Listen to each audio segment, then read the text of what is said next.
건국절 논란은 지금 정치적으로 민감한 이슈입니까? 아니면 정리된 사실과 진실이 드러난 논란입니까? 사안입니까?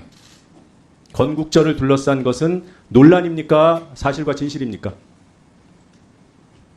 논란이잖아요. 현실적으로 논란이 일어나고 있잖아요. 현실적으로 논란이 일어나고 있죠. 네.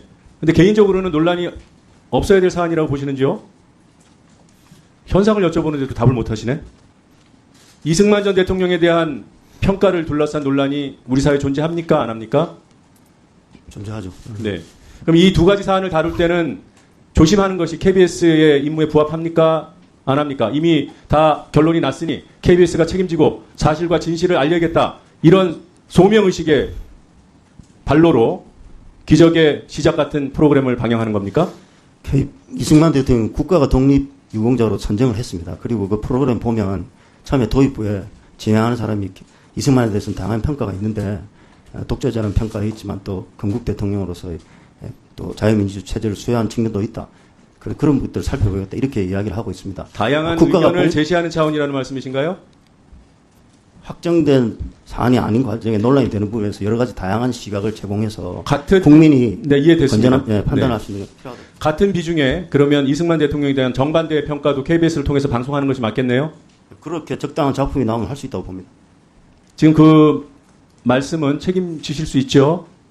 이승만 대통령에 대해 전 대통령에 대해서 비판하는 같은 분량의 프로그램이 있으면 편성하겠다. 그 기계적으로 그렇게 평가하는 건 아니고 그렇게 이승만 대통령에 대해서 또 다른 측면들을 평가했는데 그게 충분히 다양한 시각을 제공하는 작품이거나 편성. 콘텐츠 특히나 외부 콘텐츠를 채택할 때 제작자 또는 감독의 성향이나 뭐 논란 여부 이런 것들을 검토합니까 안 합니까?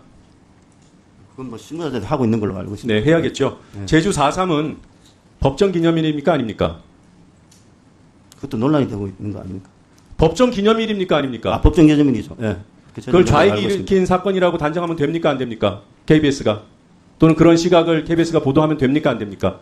그런 시각이 있다는 보도는 할 수 있다고 봅니다. 법정 기념일인데 법정 기념이라도 그런 법정 기념이라고 정해진데도 다양한 달나라 갔다 와도 달나라 안 갔다는 시각들도 존재하는데 그런 것들을 굳이 KBS가 전달해야 될 필요성이 있다? 그러면 5.18에 대한 다양한 시각도 KBS는 전달하고 싶은 거군요? 그런 가치가 있다는 걸 편성이나 실무자들이 판단했다고 봅니다. 예. 이승만이 신의 계시를 받았다고 생각하는 사람은 정상입니까 아닙니까? 이런 내용들이 문제가 돼서 기적의 시작에서 KBS가 덜어낸 거 아니에요? 이승만이 왜 덜어냈어요? 크리스찬들은 이승만이 신의 계시를 받았다고 주장할 수 있지 않습니까? 네? KBS가 왜 그 내용을 근데 왜 덜어냈습니까 굳이? 문제가 있어서 덜어내신 거 아니에요? 그건 특정 종교 집단들이 또 반발할 수 있으니까. 그러니까 그런 것들을 고려해서 이런 것들은 보도하면 방송하면 안 된다고 판단해서 KBS가 걷어낸 거잖아요. 어떤 부분을 뺐는지도 지금 모르고 계세요 지금.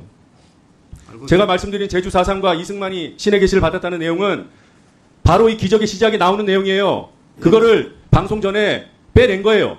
편성본부장이 와서 지나친 특정 종교 편향의 내용이나 이미 그런 것들을 전달하려고 하는 사람의 작품을 했다. 그 콘텐츠를 잠깐만요. 두 분 다. 에도 등장하는 중요한 문구이고 이 기적의 시작에서도 비중 있게 다뤘습니다. I will stay here. 여기서 here가 어디입니까? 내용 아시죠? 내용에 대해서 보고 못 받으셨어요? 잘 모르겠습니다. 네.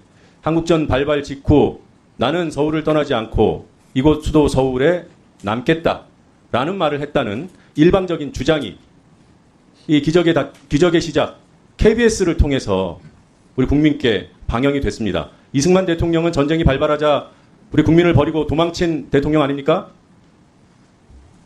그 역사적인 사실을 부정하세요? PPT 보시죠.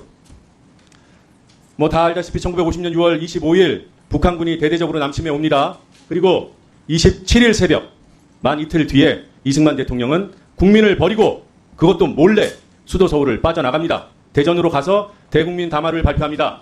요지는 이겁니다. 정부가 지킬 테니 안심하시라. 그리고 그 다음날 새벽에 한강 인도교는 폭파되고 피난 못 갔던 국민들은 고립됩니다. 이렇게 비판받는 대통령이기 때문에 지금 KBS가 분치를 해주고 있는 거 아닙니까? I will stay here. 그게 고증된 내용이에요. 이런 것도 일방적으로 주장하는 것도 다양한 의견의 전달 차원에서 공영방송 KBS가 국민의 수신료를 받는 KBS가 방영할 수 있는 내용입니까?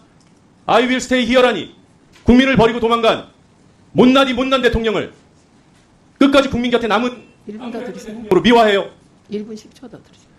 다음 PPT 보십시오.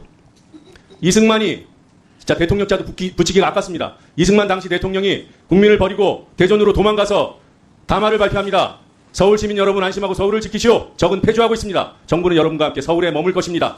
국군의 총반격으로 적은 퇴각 중입니다. 명백한 거짓말이었죠.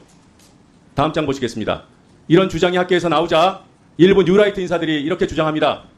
그러진 않았다. 그런데 뉴라이트가 주장하는 이승만 담화의 내용에도 피난가라는 내용이 없어요. 한국 원조, 한국을 위한 연합군의 원조가 잘 이루어지고 있다. 원조 물자도 오고 있다. 침략자들을 격파하고 전투기로 탱크를 공격한다고 한다. 이게 국민을 지켜야 할 전쟁이 터진 직후에 대통령이 할 짓입니까? 이런 대통령을 KBS가 미화해줬어요.